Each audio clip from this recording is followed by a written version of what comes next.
পুজোর সমস্ত কাজ ও দুপুরের রান্না একা হাতে সামলে আমি যেভাবে বাড়িতে মাঘী পূর্ণিমা পুজো করলাম। তো রাধে রাধে বন্ধুরা, কেমন আছো? আশা করি তোমরা যে যেখানে আছো সবাই খুব খুব ভালো আছো। আমি কুন্তি, আমার নতুন আরও একটি ব্লগে তোমাদের সবাইকে অনেক অনেক স্বাগত আর ভালোবাসা। আজকের হলো বুধবার, সকাল এখন 7টা মতো বাজে। এখন থেকেই তোমাদেরকে সাথে নিয়েই নতুন আরও একটি ব্লগ আমি শুরু করছি।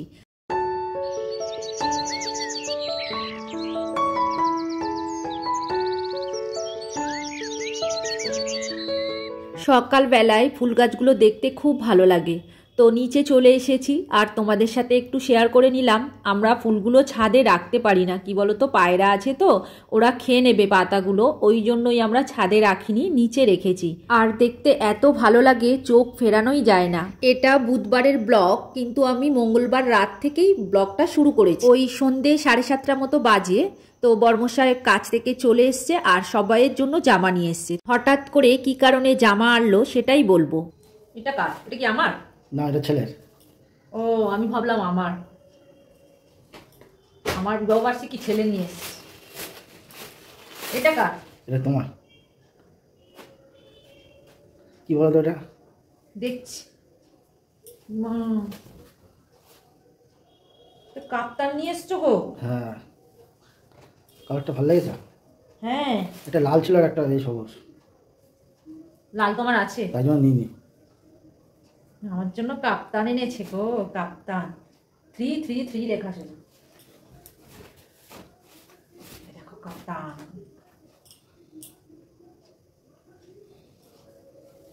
হয়ে গেল। এটা সবার জন্য নিয়ে এসছো? হ্যাঁ, ঠিক করে নি। ভালো করে। তুমি একা পড়বে আর সব লোকরা দেখবে। ওটা কি বিল পড়ে গেল গো? এটা বাবার। বাহ, পুজো কেনাকাটা চলছে। বাহ, খুব সুন্দর, সাদা সাদা। এটা কার? এটা মেরা হ্যাঁ। এটা তোমারা? বাহ, খুব সুন্দর খুব সুন্দর। তো এটা আমারও হয়ে যাবে। দেখো, আমি প্লাজো পরবো আর এটা পরে নেবো। আমার কাপ্তানটা পছন্দ হয়নি, এটা পছন্দ হয়েছে। পড়বে। এই তো, এই বাস। বাহ, খুব সুন্দর লাগছে। তাহলে আমি কাপ্তানটা পরে পরে বেড়াবো। আরে তুমি কাপ্তান পরলে কি হবে? তোমাকে কাপ্তান বানাবে না, কিন্তু আমি প্লাজো পরবো আর এই জামাটা পরবো। আর কি খাবার টাবার এনেছো দেখি? খাবার বলতে ওই রসগোল্লা আছে। ও, নতুন দোকান হয়েছে এখানে আমাদের, মা কালী সুইটস থেকে রসগোল্লা নিয়ে এসছে। তারপর বাইরেটা খুলে, আবার বিছানায় যদি পড়ে। এই খোলনা রে বাবা। ও, নলেন গুড়ের রসগোল্লা, দেখেছো? হেভি ব্যাপার। আর এটা কি নিয়ে এসছে? কালকে পনির খাবো বলে নিয়ে এসছে। বাহ, কায়দা করে আবার গাডা দিয়েছে। এই দেখো, আমাদের এখানকার দোকানদারগুলো তো এরকম করে না, এত কায়দা করতে পারে না তো। ও পনির নিয়ে এসছে, কালকে পনির রান্না হবে। হ্যাঁ, ঠিক আছে, হয়ে যাবে। পনির। এই দোকানের পনিরটা খুব ভালো, আগেরবারে একবার এনেছিল, খুব সুন্দর খেতে লেগেছিল, তো আবার নিয়ে এসছে। এর জন্য ফুলকপি, গাজর, কড়াইশুটির দরকার। কড়াইশুটি, বিনস এগুলো দিয়ে করবো, ভালো লাগে। পনির হলেই ফুলকপি, বিনস, গাজর, কড়াইশুটি এইগুলো দিয়েই করতে হয়, তাহলেই ভালো লাগে। ও, গাডারটা ঢিলে ছিল, ওই জন্য ওরা হচ্ছে এইভাবে সুন্দর করে মুড়ে দিয়েছিল। তো আজকের আমাদের বিবাহ বার্ষিকী, ওই জন্য সবাইয়ের জন্য জামা কিনে নিয়ে এসছে। আমার, ওর বাবার ছেলে, সবাইয়ের জন্য নিয়ে এসছে। দেখে নিয়েছো তোমরা, পুজোতে মনে হয় এরকম কেনাকাটি করে না, তো আজকে দেখো 4 জনের জন্যই নিয়ে চলে এসেছে। চলো এবার খেতে দিয়ে দিই, খিদে পাচ্ছে। এখন বেজে গেছে 8:30 9টা মতো। ঠিক হয়েছে ফিটিং? হ্যাঁ, ঠিক হয়েছে। এটা পরে কি কাজে যাবে? হ্যাঁ, অফিস যাবো। বাহ, খুব সুন্দর হয়েছে। দেখি বাবারটা কেমন হয়েছে। বাবা, একটু বাইরে বেরো তো, জামাটা পরে দেখো। ও বাহ, তোমার জামাটাও তো ভালো হয়েছে। ফুল ফুল এনেছো কেন বাবার জন্য? না, এরকম ডিজাইন ভালো। ও, এরকম ডিজাইন ভালো? হ্যাঁ, তাও ভালো। আমার তো ফুল ফুল। হ্যাঁ, উঠে যাবে, এগুলো থাকবে না অবশ্য। না, রং থাকে। হ্যাঁ, রং থাকে, আমি জানি না। জানো জামাটা কেন স্প্রিং করছে? স্প্রিং করছে, সে আবার কি কথা। তা ভালো হয়েছে না? ওই পরে এখান সেখানে যাবে, ওই একটু আধটু বাজারে টাজারে যাবে, আর কোথাও তো যাও না। সাদা সাদা জামা বয়স্ক মানুষের। তো দেখো, কাপ্তান কিনে নিয়ে এসছে, পরেছি, কত বড় দেখো, গলা টলাগুলো কত বড়। আর এইটা এরকম করে বেঁধে নিতে হয়, দড়িটাও কি সরু। আমার জন্য একটা ভালো কাপ্তান আনিনি, এরকম ডিজাইন করা। পড়ানি দরকার। কাপ্তান দেখছো, নাইটি নিয়ে এসছে আমার জন্য, আর নিজের জন্য শার্ট নিয়ে এসছে। ওই শার্টটা আমি নিয়ে নেবো, প্লাজোর সাথে পরবো। তো এইবার তোমাদের কিছু সুন্দর সুন্দর কমেন্টের উত্তর দেব। কবিতার কথা থেকে দিদিভাই কমেন্ট করেছে, দিদি প্রথম সাথে আছি। আর কমেন্ট করেছে, দিদি শেষ করলাম তরকারুটি দেখে। তো দিদিভাই প্রথমেই বলি তোমাকে অসংখ্য অসংখ্য ধন্যবাদ প্রথমেই ভিডিওটা দেখার জন্য এবং প্রথম কমেন্ট করার জন্য। আরও একটা কমেন্টের উত্তর দেব। সুস্মিতা দাস মহারানা দিদিভাই লিখেছে, আমার ছেলে চিংড়ি মাছের মালাইকারি খেতে ভালোবাসে, কিন্তু বাড়িতে না থাকলে করতে ইচ্ছা করে না। খুব ভালো লাগলো। তো তোমাকেও অসংখ্য অসংখ্য ধন্যবাদ তোমার মনের কথা বলার জন্য। তোমরা সব সময় এরকম ভালো থেকো আর আমার পাশে থেকো। রাতের খাওয়া দাওয়া কমপ্লিট হয়ে গেছে। এখন বাসনগুলো মেজে পরিষ্কার করে রাখছি রান্নাঘর, কেননা কালকে পুজো আছে। আর এমনিতেই রাতে আমি রান্নাঘর পরিষ্কার করেই রাখি। বাসন মেজে গ্যাস ওভেন সাবান দিয়ে মেজে পরিষ্কার করে চাপা দিয়ে রেখে দিই। এখন গরম পড়ে গেছে তো কোনো অসুবিধা হচ্ছে না। শীতের সময় কিছুদিন বন্ধ দিয়েছিলাম, রাতে মাজতাম না, মানে ঠান্ডা লেগে যেত। আর এখন একটু গরম এসে গেছে, ওই জন্যই আমি রাতে মেজে ঘষে রান্নাঘর একদম পরিষ্কার করে রাখি। সকালবেলা উঠলেই আমি রান্নাঘরে ঢুকে একটুখানি মুছে নিয়েই রান্না সকালের টিফিন শুরু করে দিই। এতে আমার সুবিধা হয়, মানে আগের দিনের কাজটা কিছুটা করা থাকলো। আর যেহেতু কালকে পুজো আছে, বিশেষ করে আজকের আমার মেজে ঘষে রান্নাঘর একদম ক্লিন করে রাখতে হবে। কালকের তো এমনিতেই নিরামিষ তো খাওয়া হবে, আর তার সাথে ঠাকুর ঘরের অনেক কাজ আছে, সেগুলোর দিকেও আমাকে যেতে হবে। ওই জন্যই আমি একটু একটু করে কাজ আগের দিন আগিয়ে রাখার চেষ্টা করছি।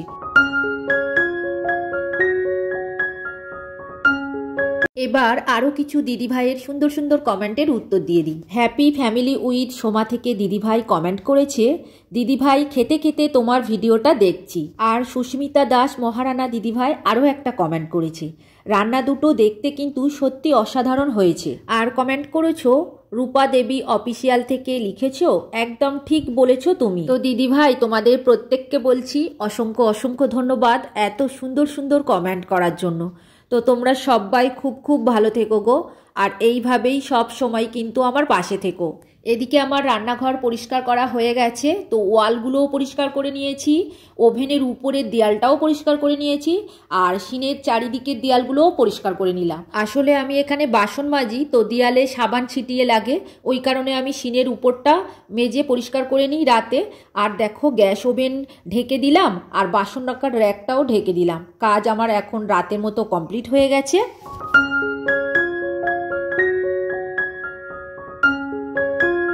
সকালে ঘুম থেকে উঠে বাসি কাজ সেরে স্নান করে ঠাকুর ঘরে চলে এসেছি। এখন ঠাকুরের বাসনগুলো মেজে নিচ্ছি। এখন কাজ আছে ঠাকুর ঘরের, ঠাকুরের বাসি ফুলগুলো তুলবো, তারপরে ঠাকুর ঘর মুছবো, নিচে তুলসী তলায় জল দেব, আর আম পাতা তুলসী পাতা দুর্ব এগুলোও তুলতে হবে, কেননা আজকের বাবাও নেই বরমশাই নেই, তাই সব কাজ কিন্তু আমাকেই করতে হবে। আর আজকের ওয়েদারটা বেশ ভালো, সকালবেলা একটু হালকা হালকা কুয়াশা ছিল, তারপরে যেই কুয়াশাটা কেটে গেল তো কড়া রোদ্দুর উঠেছে। দেখো খা খা করছে রোদ্দুর একদম। আসলে কি বলতো, পুজো করতে বেশি সময় লাগে না, কিন্তু পুজোর আগে জোগাড় করতে বেশি সময় লাগে। যাই হোক, বাসন মেজে রাখছি আর বাসন শুকিয়ে যাচ্ছে, আবারও মাজতে হচ্ছে। চলো এইবার নিচে যাব ওই ফুল পাতাগুলো তুলতে। আজকের আমার বেশি কাজের চাপ পড়ে গেল, বাবা বাড়িতে নেই বলে, নইলে সকালবেলায় বাবা থাকলেই ফুল তুলে জল এনে দেয়। টাইম কলের জলেই পুজো করি। কি বলতো, জল আমার 1 বোতল আছে, আর 1 বোতল শেষ হয়েছে, ওটা কালকে আনলেও হবে। তো আবার কাজে যাই কি তার ঠিক নেই কালকে, তো তখন আমাকেই আনতে হবে। আর গঙ্গার জল আছে, তবে গঙ্গার জলটা বেশি ব্যবহার করি না, অল্প একটু করে নিই, আর বাকি টাইম কলের জল নিয়ে পুজো করি। এদিকে বাসন মাজা ধোয়া কমপ্লিট হয়ে গেছে, সূর্যকে একটু জল দিয়ে দিয়েছি। এইবার তুলসী তলায় জল দিয়ে দিলাম, এটা ছাদের তুলসী তলায় জল দিলাম। তুলসী গাছ আছে, মনসা গাছ আছে, আর বেল গাছ আছে, এগুলোতে একটু জল দিয়ে তারপর আবার নিচে যাব। এবার পায়রাগুলোকে একটু খেতে দেব, ওরা অনেকক্ষণ ধরে ঘুরছে। ওই সকালবেলায় বর্মশাই দিয়ে চলে গেছে, আজকের আর বাবা দেয়নি, ও সকালবেলায় দিয়েছে, আর এই একটু বেলা হয়ে গেছে এখন আমি দিচ্ছি।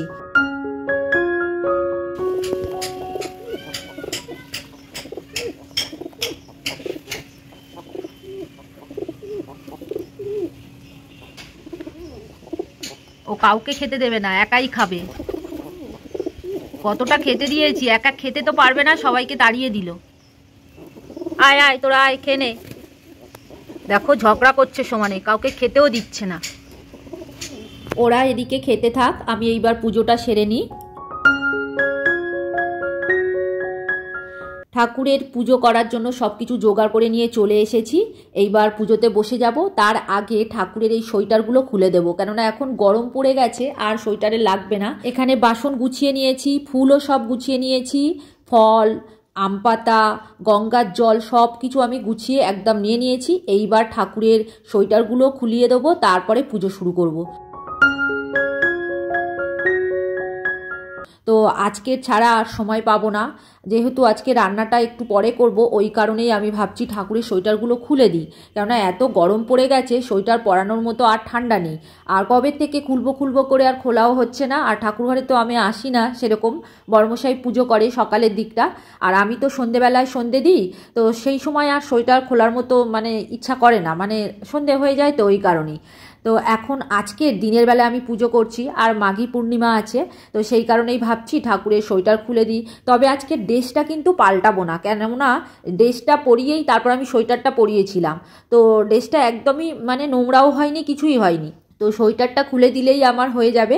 দেখো আবার ঠাকুরকে আসনে বসিয়ে দিলাম, আর এইবার ঘরটাও পেতে নেব। তো কেমন লাগছে দেখো, ঠাকুরের সিংহাসনে বসিয়ে দিয়েছি।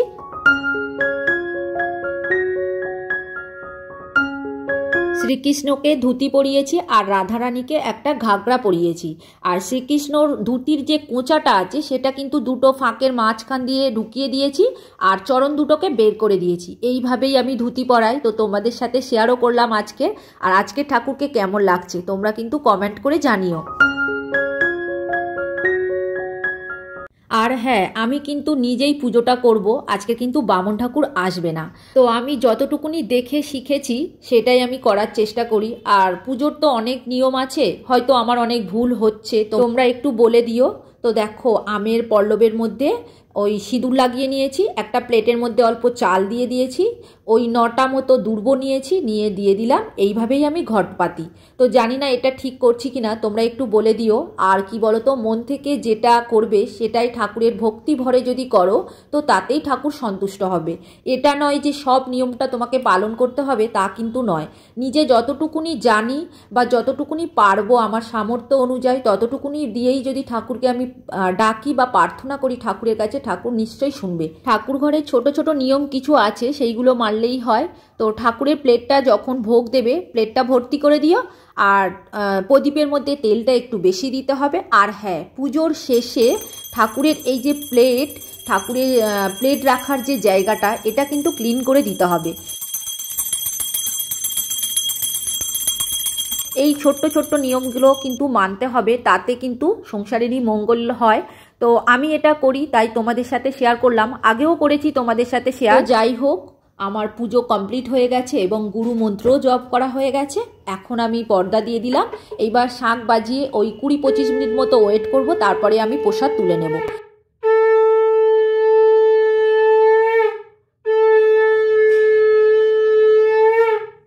তবে হ্যাঁ, এরপর কিন্তু ঠাকুরঘর আবারও মুছে নেব, আর তারপরেই আমি রান্নাঘরে যাব। এখনও রান্নার কিছুই হয়নি। এরপর পনির রান্না করব, ওই যে আগের দিন রাত্রেবেলায় এনেছিল, তোমাদেরকে দেখিয়েছিলাম, তো সেই পনিরটা আজকে রান্না করব। সবজি ওদিকে কেটে আমি রেডি করে নিয়েছি, সবজি ভাজাও বসিয়ে দিয়েছি। পাঁপড়ের তরকারি করব, আর কিছুটা পাঁপড় ভাজা রেখে দেব। তো পাঁপড়ের তরকারির মধ্যে সতনা ডাঁটা দেবো, আর লাউ ডাঁটা দেবো, আর আলু দেবো, দিয়ে পাঁপড়ের তরকারি বানাবো, একটা ডালনা মতো বানাবো। আর এদিকে পনিরের তরকারি করব। তবে আজকে দুটো তরকারি নিরামিষ করব, আর পনিরটা এখন কেটে ভাজা বসিয়ে দিচ্ছি।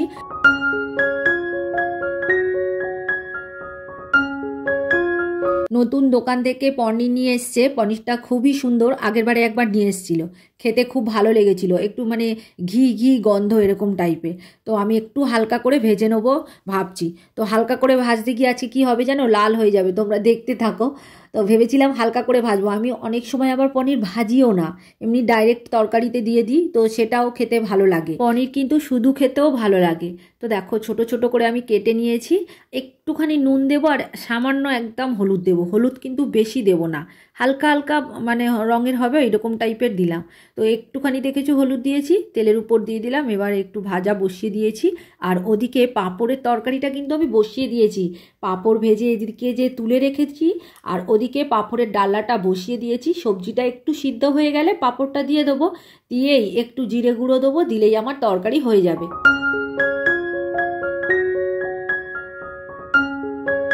পনিরের তরকারিতে তো ফুলকপি দেবো, ওই জন্য ফুলকপিটা একটুখানি গরম জলে ভাপিয়ে রেখেছি। কি বলো তো, ফুলকপির মধ্যে তো পোকা থাকে, আর ফোনের মধ্যেই দেখছি ফুলকপির মধ্যে ছোট ছোট যে সাপগুলো হয় সেগুলো থাকে।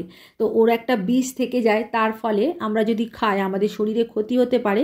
ওই কারণেই ফুলকপি যখনই আমি রান্না করছি একটু ভাপিয়ে ফেলে দিয়ে তারপরে ভাজা করে রান্না করছি, তাহলে বিষটা কেটে যায়। তো তোমরা এরকম খেও। আমি কিন্তু ফোনে দেখেছি একটা বাচ্চা ছেলে অসুস্থ হয়ে গেছে ওই ফুলকপি খেয়ে। অ্যাকচুয়ালি ফুলকপির মধ্যে সাপের বিষটা থেকে গেছিল। তো যাই হোক, ভগবানের কৃপায় তোমরা সবাই ভালো থেকো, আমার যে বন্ধুরা রয়েছো। যাই হোক, কারোর ক্ষতি যেন না হয়। তো দেখো এখন সবজিগুলো ভাজা বসিয়ে দিলাম, তার সাথে ওই ভাপিয়ে রাখা ফুলকপিগুলো দিয়ে দিলাম। এইবার ভালো করে একটু ভাজা ভাজা করে নিতে হবে। আর এদিকে আমি একটা মশলা বানিয়ে নিয়েছি। পোস্ত, কাজু বাদাম, কাঁচা লঙ্কা, আদা আর টমেটো একসাথে ভালো করে মিক্সিতে বেটে নিয়েছি। এটাতে কিন্তু আমি চালমগজ দিইনি, কেননা আমাদের একটু পেটের সমস্যা যাচ্ছে বলে চালমগজটা আমি অ্যাভয়েড করেছি। তো দেখো আমার পাঁপড়ের তরকারি হয়ে গেছে, নামিয়ে নিয়েছি। এইবার পনিরের তরকারিটা বসিয়ে দিলাম। তেলের মধ্যে একটুখানি সাদা জিরে, শুকনো লঙ্কা আর গরম মশলা ফোড়ন দিলাম। গরম মশলা বলতে এলাচ, কাঠ আর লবঙ্গ। এখন বেটে রাখা মশলাটা দিয়ে দেবো। তো দেখো কিরকম ঘন ঘন হয়েছে, এইটাই দিয়ে দিলাম। দিয়ে এবার ভালো করে কিন্তু আমাকে কষাতে হবে। এখনও কিন্তু কোনো গুঁড়ো মশলা আমি দিইনি। ওই যে মশলাটা বানিয়েছিলাম পোস্ত, কাজু বাদাম আর হচ্ছে কাঁচা লঙ্কা, আদা আর টমেটো, এইবার দেখো ওই মিক্সির বাটির মধ্যে জিরে, হলুদ গুঁড়ো, লঙ্কা গুঁড়ো আর ধনের গুঁড়ো একসাথে দিয়ে একটুখানি জল দিয়ে গুলিয়ে নিয়েছি। নিয়ে এইবার ওই মশলাটার মধ্যে দিয়ে দিলাম। দিয়ে এইবার ভালো করে আমাকে কষাতে হবে। কষিয়ে কষিয়ে একদম শুকনো মতো করে নিতে হবে। পনিরের তরকারি করছি তো একটু মিষ্টি মিষ্টি খাওয়া হবে, ওই কারণেই দুটো বাতাসা নিয়ে দিয়ে দিলাম। তো চিনি দেওয়া হয়, এখন চিনিটা নেই বলেই বাতাসা দিলাম। আর এই পনিরের তরকারির মধ্যে আমি কিশমিশ দিই, তো কিশমিশটাও আজকের আর ভাজিনি, ওই পনিরের মধ্যেই রেখে দিলাম। পনিরটা যখন দেবো কিশমিশ দিয়ে দেবো। তো এইবার দেখো লাল লাল করে আমি একদম কষিয়ে নিয়েছি। কষা থেকে যখন তেল ছেড়ে দেবে তখনই বুঝতে হবে কষাটা আমার হয়ে গেছে। নিরামিষের দিন কিন্তু আমি বেশি পনির করি আর পাঁপড়ের তরকারি করি।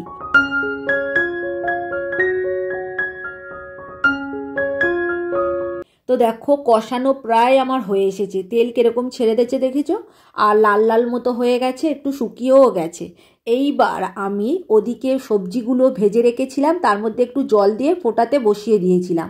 কি বলো তো, বড্ড দেরি হয়ে গেছে, কখন আর খাবো। তো ওই কারণে ওদিকে আমার হচ্ছিল, সেটাই আমি ওই কষার মধ্যে দিয়ে দিলাম। এইবার পনিরগুলোও দিয়ে দিলাম, কিশমিশও দিয়ে দিলাম। এইবার ঢাকা দিয়ে ফুটতে দেবো, জাস্ট, আর কিচ্ছু না। আর যে যেরকম জল খেতে চাও সেরকম ঝোল করবে। আর কিছুটা কড়াইশুঁটি দিয়ে দিলাম, এখন যেহেতু শীতকাল আছে তো ওই কারণে একটু কড়াইশুঁটি দিয়ে দিলাম আমি, আর একটু জল দিয়ে দিলাম। দিয়ে এইবার ঢাকা দিয়ে জাস্ট ফুটিয়ে নেবো, নিলেই কিন্তু আমার পনিরের তরকারি কমপ্লিট হয়ে যাবে। চলো এইবার তোমাদের কিছু সুন্দর সুন্দর কমেন্টের উত্তর দিয়ে দিই। অথেন্টিক বেঙ্গলি ব্লগ থেকে দিদিভাই কমেন্ট করেছে খুব সুন্দর ভিডিও। আর কমেন্ট করেছে শান্তনা সন্তোষ ব্লগ থেকে, দিদিভাই লিখেছে খুব সুন্দর ভিডিও। আরও একটা দিদিভাই কমেন্ট করেছে বিজয় লক্ষ্মী দার আইডি থেকে, দিদিভাই লিখেছে খুব ভালো লাগলো ভিডিওটা। তো তোমাদের প্রত্যেককে বলছি অসংখ্য অসংখ্য ধন্যবাদ এত সুন্দর সুন্দর কমেন্ট করার জন্য। তোমরা সবাই খুব খুব ভালো থেকো গো, আর এইভাবেই সব সময় আমার পাশে থেকো।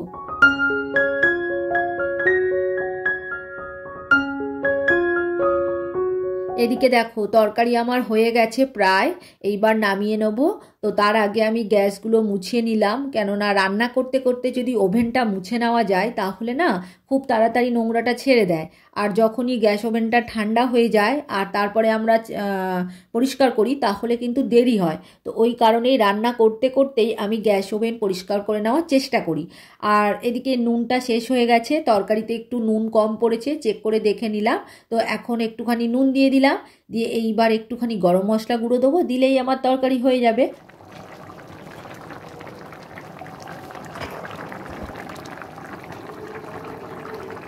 সমস্ত কাজ কিন্তু আমার হয়ে গেল। ওদিকে পনিরের তরকারি হয়ে গেছে, পাঁপড়ের তরকারি হয়ে গেছে, পুজো করা হয়ে গেছে। তো এখন রান্নাঘরটাও পরিষ্কার করে নিয়েছি, এইবার কিছুটা বাসন আছে এইগুলো মেজে নিচ্ছি। ওই খাওয়া দাওয়াও হয়ে গেছে, তো রান্নার বাসন, টিফিনের বাসন আর খাওয়া দাওয়ার বাসন একসাথে মেজে নিলাম। তো দেখো আমার কাজ তো শেষ হয়ে গেছে, ব্লগটাও আজকে আর বড় করব না, এখানেই শেষ করে দেবো। তো তোমরা সবাই খুব খুব ভালো থেকো। আর যারা নতুন বন্ধু হয়ে আমার এই ভিডিওটা দেখছো তাদের আমার পাশে থাকার জন্য অনুরোধ করছি। আর যারা পুরনো বন্ধু হয়ে আমার পাশে আছো তাদেরকে অসংখ্য অসংখ্য ধন্যবাদ আর অনেক অনেক ভালোবাসা রইল। আর হ্যাঁ, ভিডিওটা যদি তোমাদের কোথাও ভালো লেগে থাকে তাহলে একটা লাইক করে দিও। তাহলে আজকের ভিডিও এখানেই শেষ করছি। তোমরা সবাই ভালো থেকো, সুস্থ থেকো, সাবধানে থেকো আর নিজের পরিবারের খেয়াল রেখো। তাহলে এবার দেখা হবে পরের ভিডিওতে।